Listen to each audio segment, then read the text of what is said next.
Hello, hello, hello. Hopefully you can hear me. Let's see. Hold on. La la la la la la la. Ah. Okay. So this is a test. This is a test, but it's also a um a reading. So I'm waiting for people to get in um to tell me if they can hear me or not. Okay.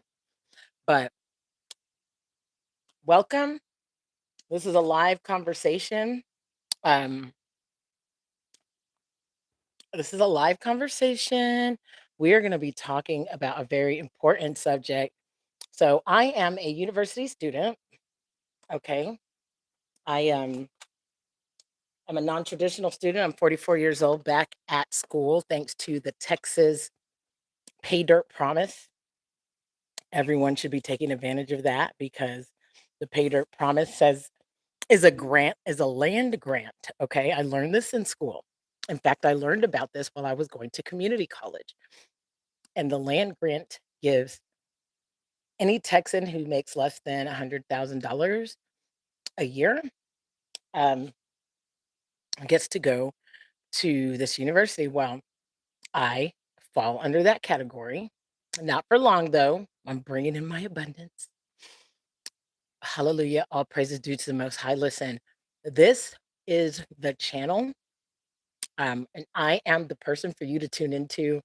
If you are on a strong business development, creative journey of your life, that you want to bring something forth into the world that is powerful and huge, and you may not even know what that is, but you know that it's on your heart. You have an idea of what, the source of your impact, you know, based on who you are, right?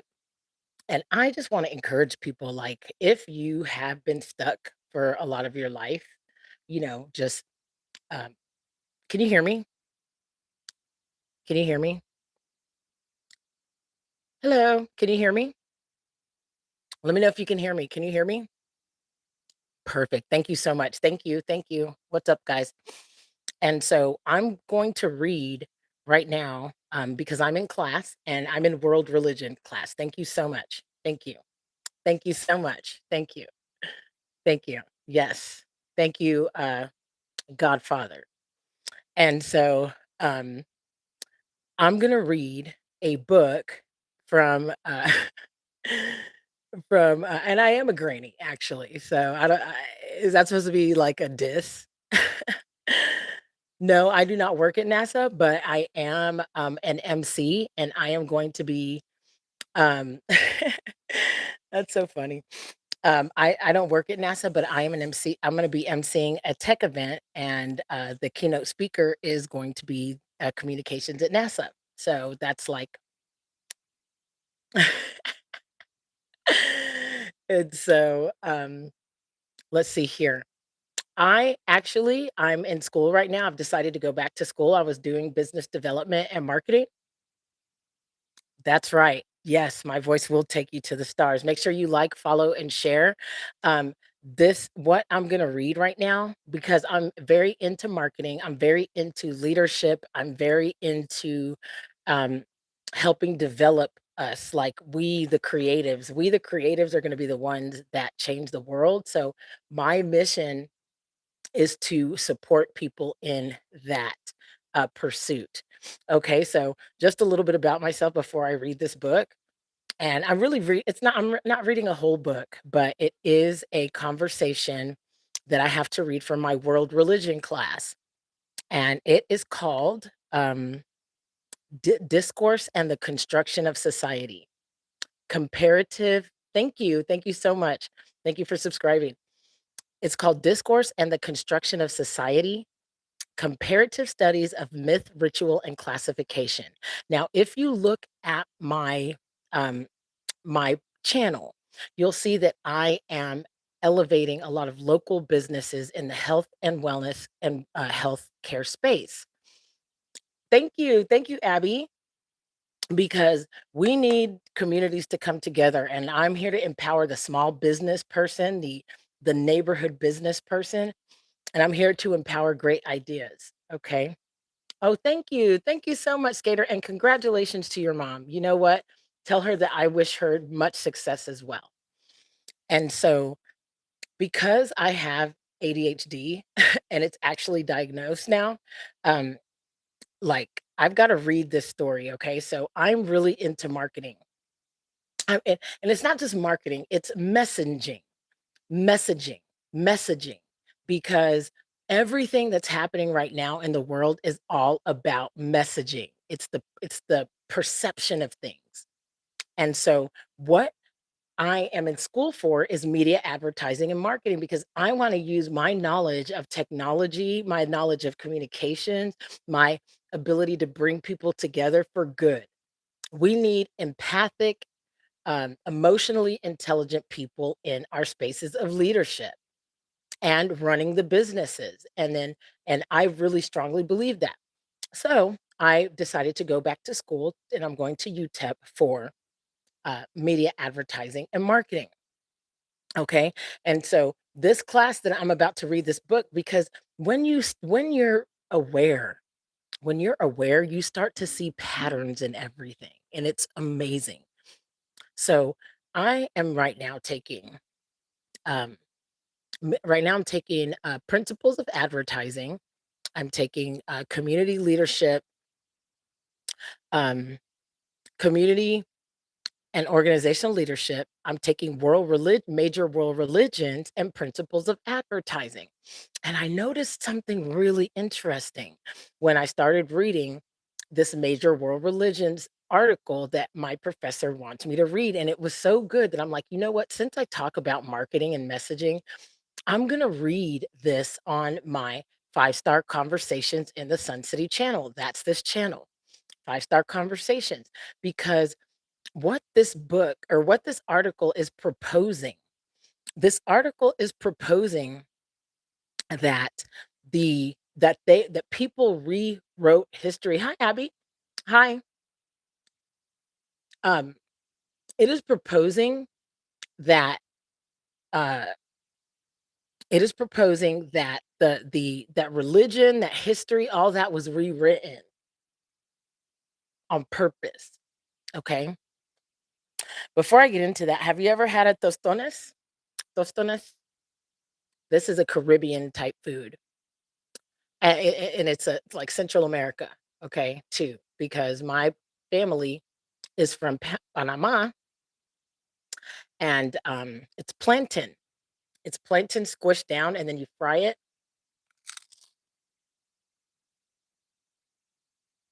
Mm, delicious. They're so good. You should try them sometime. But anyway,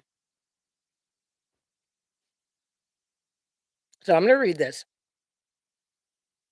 and I'm reading it. I hope that if you come across this channel, and if you have a business idea, a big one, if you're a big visionary and you are going through the steps, I hope you follow this channel because I hope you see how I moved to a new city. In 2019, right before COVID. I was addicted to drugs, um, and alcohol. So I was having to recover and I was starting all over professionally in a completely new city. And if you see where I am now versus where I was then, I hope it can not only inspire you, but share this journey and this experience with people that you know. No matter where you live, you can find your community even when you're older. I'm 44, so I came back when I was 39. And I'm just now finding my tribe. It takes a while sometimes because there's healing that gets to be done. And so I hope that inspires somebody. Now, I need to read this so I can write my paper. And I said, you know what? As I was reading it, I was like, this is really good. It's so good that I'm going to read it out loud. Oh, really? Awesome, Abby. Well, thank you so much for watching, and tell your mother I said happy birthday. That's so great. Yes, 44 is a great year. It's a great age, and I love to hear that. And thank you for, being interested in what I'm talking about. Um, this is very, very, very interesting, okay? So let me get to it. So, here we go. This book is called, um and make sure you like, share, save so that you can come back to this if you have to leave. This is a really interesting conversation, especially right now in the climate that we're in. So, university, it's never too late to go to university. I'm trying to tell you it is important and it's something that you should do. Let me see. Thank you so much. That's just a little love. Can you hear the sound effects? I'm wondering. Okay. All right. So, what this book is about, it's called Discourse and the Construction of Society: Comparative Studies of Myth, Ritual, and Classification. Okay. And I'm just going to read it. I'm reading it so that I can listen to it. And I'm reading it so that I can focus on what I'm reading. It helps me study better, and hopefully, it helps you to hear something pretty interesting. Okay. So far, what I've read, what it's saying is that basically, since, let me see here, after the English Civil War, there was a special assembly to discuss a document called the Agreement of the People. And it was nothing less than a draft of a sweeping new constitution proposed by leaders of the radical and populist Levier faction, who then stood at the height of their power. Why is this important? It's important because, let me see here, Henry Ireton was the commissary general of the Conservative Army. And he argued relentlessly for the preservation of the existing electoral system, which restricted the franchise to those having permanent fixed interest in the kingdom by virtue of property holding. But they wanted to let everybody have be able to contribute to the moving forward of the people. Okay. So what is this world history? What does world history have to do with marketing today? Because our history is marketing. Everything we think we know about the history of the world is freaking marketing. That's what I'm learning. This is kind of scary, but it's empowering and liberating once you realize the depth of what I'm trying to say. It took me a long time to get here, but this is what he's saying. Okay. And so they, let's see, they realized that they only had written records of pretty much the victors, the people that wanted to create a fluffy fake history. That's what was written and that's what has been discovered. But they saw they discovered this document of this conversation that was happening, um, between the different sides, some of them fighting for history and saying, "No, we need to tell history the truth," and the other ones are saying, "We're gonna tell history how we want to. It's gonna be flowery and romantic and imaginary," basically. Well, that document of that conversation that was recorded was found, but they never found the side that wanted to tell the truth of history. They could only corroborate the fake history, which I find to be fascinating and interesting, right? And so now let me begin. So this is okay. This section is called Trotsky and the Spanish Revolution. I'm just going to read out loud. Let me begin with a set of texts in which the problem of how to produce social change is treated as a practical, not theoretical problem. The writings of Leon Trotsky regarding events in Spain under the Second Republic. Those documents are particular of are of particular interest because it was in Spain just after his expulsion from the Soviet Union that Trotsky sought to guide others to a replication of the Bolshevik success of 1917, which is basically making faking the past is what I'm gathering, faking history, okay?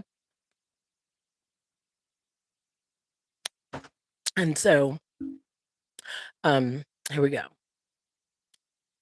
Toward this end, his observations, particularly in the period between 1931 and 1933, when he maintained close relations with Andres Nin, who at the time was a leading figure in the left opposition of the Spanish Communist Party. Okay. Are remarkable. Okay. So, toward this end, his observations, particularly in the period between 1931 and 1933, when he maintained close relations with Andres Nin, are a remarkable mixture of lucid analysis and grandiose fantasy. It is obvious that Trotsky was not always well informed. Furthermore, so anxious was he to vindicate his positions against those of Stalin that he deluded himself badly regarding the strength of the left opposition within the PCE and that of the latter vis a vis other Spanish parties. The numerical weakness of his sympathizers in Spain was, in fact, one of the chief problems with which Trotsky wrestled. Wishing to transform this tiny group into the vanguard of a Spanish Revolution, he counseled Nin and others on ways to build their popular support. Yet it is here that Trotsky seems most unrealistic of all. This is really, really important in marketing, okay? And in what's going on in the world. It's actually crazy. So, again, it's here that Trotsky seems most unrealistic of all. Stripped of all effective weapons, cadres, money, leadership positions, access to mass publications, and so on, he repeatedly impressed on his comrades the value of slogans as a means to accomplish great things. Now, remember, this is my world history class. This isn't my principle of advertisings class. This isn't my communication, leadership, and organization class. This is for my world religion class. So listen, okay? So this guy, again, he repeatedly impressed on his comrades the value of slogans as a means to accomplish great things. Witness, for instance, his advice on the eve of elections to the first constituent Cortes of the Republic. We have few forces, but the advantage of, you know what? I think I could probably change my voice even. I'm also just practicing here. So I'm wondering, let me see. I don't know. No, I don't know what I'm doing yet with that. So, okay. Okay. So, no, I don't think so. No, I don't think that's doing it. Voice change. Okay. Okay. Oh, good. Okay. Here we go. This is in my Trotsky voice. We have few forces, but the advantage of a revolutionary situation consists precisely in the fact that even a small group can become a great force in a brief space of time, provided that it gives a correct prognosis and raises the correct slogans in time.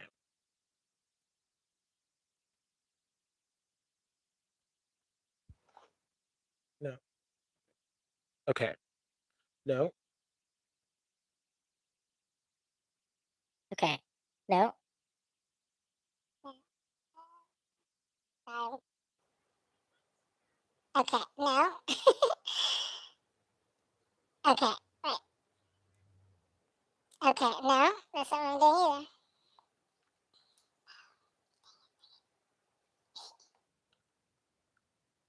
either. Okay. No. Okay. Okay. No. How do I turn it off? Okay. No, it still has the wrong voice. Okay. Okay, there we go. Okay. Okay, we're back. Okay. I'm working on it, okay? Okay. So a few months earlier, When the fortunes of the left opposition seemed dim, in spite of the fact that other parties were making great gains and the fall of the monarchy seemed near, Trotsky wrote to Nin in a similar vein. Unfortunately, the communists were not the stars in the boycotters' performance. That is why they did not achieve any important victories in the campaign of the last 2 or 3 months. In periods of stormy revolutionary flux, the authority of the party grows rapidly, feverishly. If, in decisive turns, at new stages, the party immediately advances the necessary slogan, whose correctness is soon confirmed by the events.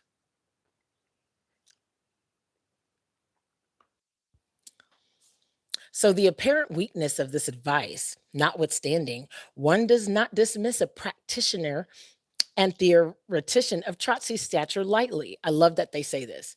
So, the apparent weakness of this advice notwithstanding, one does not dismiss a practitioner and theoretician of Trotsky's stature lightly. And it is worth considering why he put such confidence in the use of slogans. In the passages cited, to which others could easily be added, it is clear that he saw in slogans the means to catalyze a latent revolutionary movement. That is, by giving voice to the deeply felt but officially unacknowledged aspirations of those who are marginalized under existing social structures, even the tiniest party can mobilize a large, unified, and active following. So, 3 points require emphasis. First, although it is clear that slogans Trotsky envisioned have a certain anticipatory quality to them, they depend on correct prognosis, number one, and are to be confirmed by the event. They are not a species of prophecy born of either divine inspiration or scientific analysis. Rather, it is only when a slogan, a call for demonstration, strike, or boycott, for example, successfully rallies a following that it can be confirmed by events. So, again, it is only when a slogan successfully rallies a following that it can be confirmed by events. That is to say, the slogan is itself a contributing factor, necessary but not sufficient for its own fulfillment. Okay. And this is marketing too. Okay. A lot of people get that wrong. Like, you can say you're going to do something, but it still gets to be done. And then your customer service and the customer experience is going to be what continues to grow. You can't just say something and be about it, right? And so, second, it is not the accomplishment of such projects per se that is of paramount importance. Rather, the very formation of such a group as can be mobilized by these slogans is itself a revolutionary action. Indeed, it is the revolutionary action par excellence. It is nothing less than the embryonic appearance of a social formation arising in opposition to the established order. Okay, so it is the revolution next. Okay, so this is okay. So I'm kind of processing this at the same time. So, okay, yeah, I love that. So it's not the accomplishment of such projects per se, it's the very formation of the group is the revolutionary action. I love that. Indeed, it is the revolutionary action par excellence. It is nothing less than the embryonic appearance of a social formation arising in opposition to the established order. Third, Trotsky clearly felt that a revolutionary situation presents extraordinary possibilities for success by means of slogans.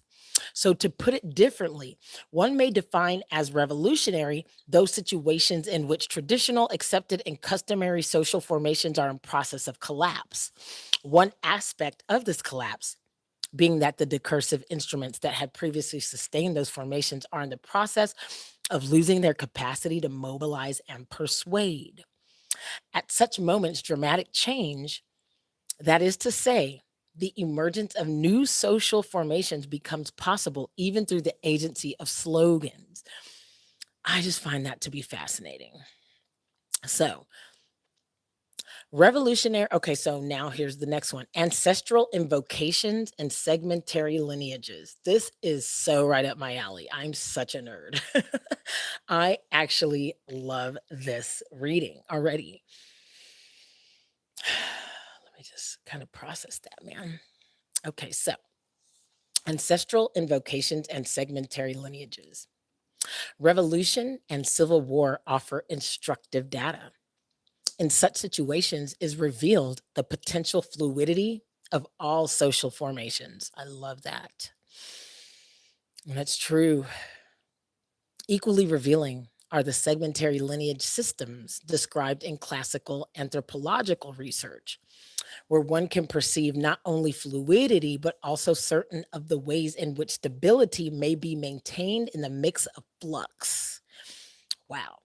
Basic to the segmentary pattern is the principle of fission and fusion, whereby the members of a total social field can recombine at different levels of integration to form aggregates of varying sizes. Ooh. The situation is most easily conceived in diagrammatic form as in figure 1.1. And just quickly, I'm going to show you what that is, what that looks like, just real quick. Oh, yeah. Okay. Wait.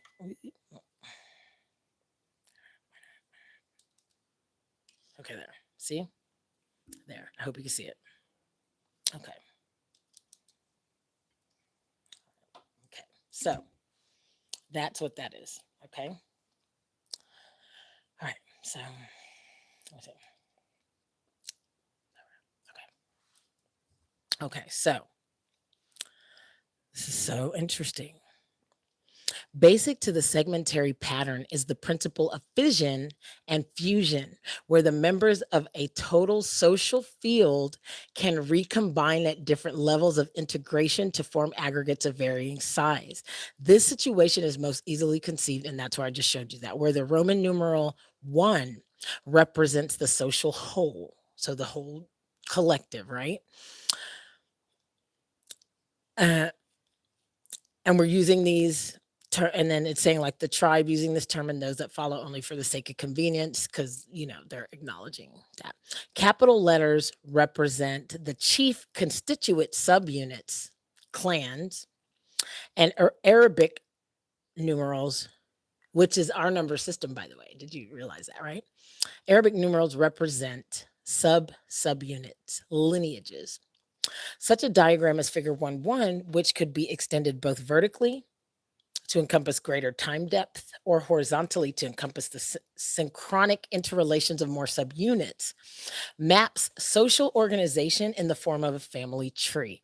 Indeed, it is often patterns of descent, real or fictive, that govern structures of social segmentation. For instance, when all members of a tribe, of the collective, trace their family line to a primordial, often eponymous, I don't know what that means, ancestor, whom we may also call ancestor I. Similarly, or actually that might be ancestor 1. Similarly, members of clans A and B descend from children of ancestor 1, ancestors A and B, whereas members of the lineages 1, 2, that's the lower, the lower rungs when you break it out, trace their lines to the children of ancestors A and B. It follows that the more remote a given ancestor, the larger will be the social group that is made up of his or her descendants. Further, because all individuals have multiple ancestors located at different generational depths, they simultaneously belong in potential at least to multiple social groups, each of which takes a different apical ancestor as its point of origin, right? Moreover, these groups vary in size and nest comfortably one within another like Russian dolls or Chinese boxes. At any given moment, only one such level of social integration is active and evident, whereas the others exist as latent structural possibilities, alternate groups that may be mobilized under other circumstances. One must also take note of the specific means whereby any given level of integration is mobilized, and as a consequence, all others are relegated to latency. In decent based segmentary systems, it is not enough to observe blindly that the various groups and subgroups are defined by reference to apical ancestors. Rather, they are constructed, literally called into being by ancestral invocation. This is interesting. Whoa, this is really kind of deep, bro. What? Understanding within this term not only certain formal and ceremonial speech acts, but all of the means whereby persons remind themselves and others of the ancestral figures around whom their group takes shape. Allusions, gestures, narratives, displays of emblematic objects or designs, and so forth. Consider, for instance, what happens when individuals rally groups around themselves in a situation of conflict. To take an arbitrary example, when a man of lineage 1 struggles with a man of lineage 2, they invoke ancestors 1 and 2 respectively, that is, the apical ancestors from whom they and all members of their lineages claim descent, but not more remote antecedents nor others more proximate. When the time arrives to make peace, however, they invoke ancestor A together. They figure through whose recollection may be formed that social group in which they are reunited. Damn, that's a lot. This is really deep. I'm really liking this though. I'm really liking this. Here we may perceive first how society is constructed from nothing so much as from sentiments, as Durkheim and Mauss recognized. These sentiments, above all those internal affinity, affection, loyalty, mutual attachment, and solidarity, and external estrangement, detachment, alienation, and hostility, constitute the bonds and borders that we reify as society. Second, the shape of society changes as these sentiments change. Within segmentary systems, affinity in one set of circumstances can become estrangement in another, as when persons who had previously been encompassed within a single social formation redefine themselves as members of a smaller, differentiated, and competing groups. Third, the mechanism that accomplishes such redefinitions is the recollections of specific moments from the past, those associated with different apical ancestors. This is really deep, bro. It is when separate individuals recall their common descent from and thus attachment to a given ancestor that they reawaken their latent feelings of affinity for and attachment to one another in that very moment, and by that very act of memory they redefine themselves as kin, that is, persons who are joined together in the same familial group. In this way, the past shapes the present, invocation of an ancestor being simultaneously the evocation of a correlated social group. Interesting. Conversely, the present also shapes the past that is recollected for specific ancestral invocations, being stimulated by the needs of a present situation must be appropriate to those needs. One cannot rally tribal sized groups for clan level conflicts or vice versa. Well, we are seeing that people are trying to do that. It's deep, especially right now. So if you think about it, tribal sized groups would be America.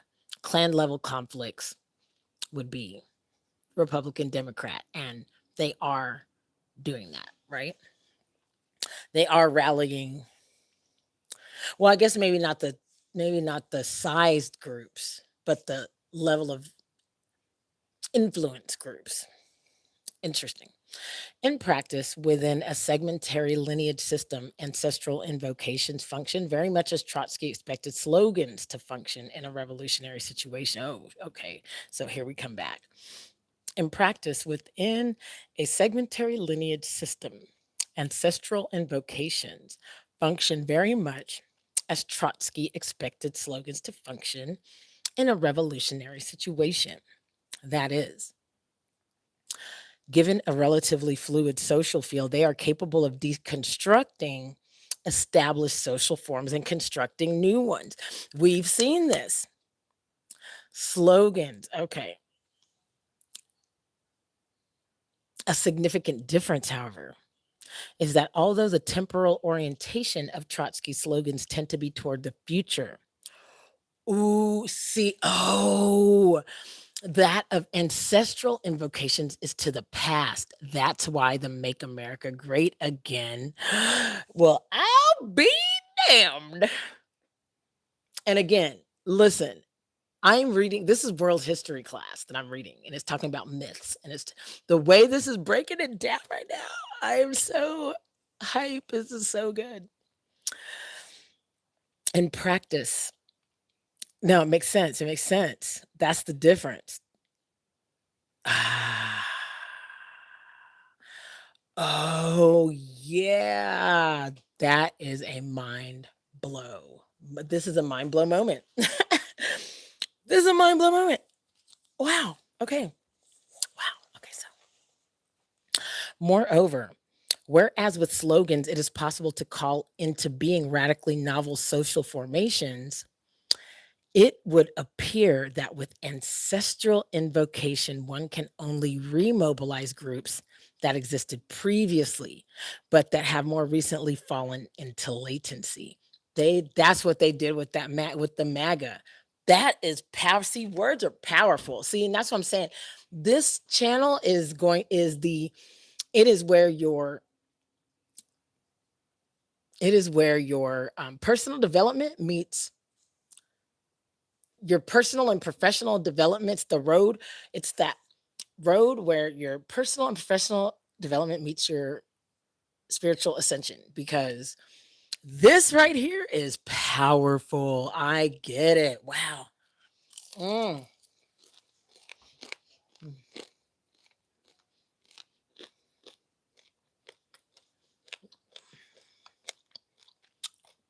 Mm. Mm-hmm. Mm.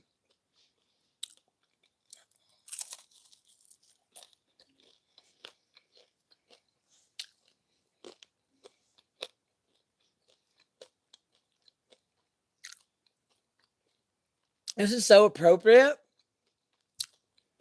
I had no idea it was going to go here with ancestry, and the fact that I'm eating tostones is this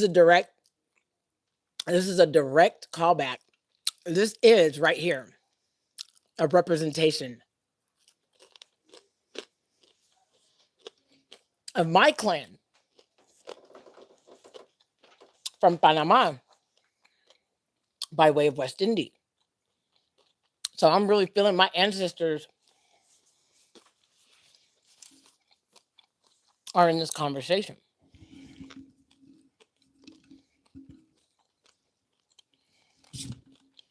Oh, here we go. Hey, that's better.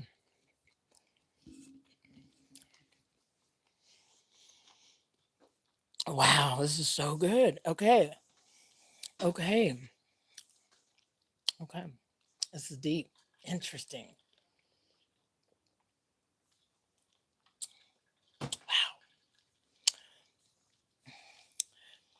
The identity of the ancestors being fixed by historic fact and collective memory. Okay. One can, yeah.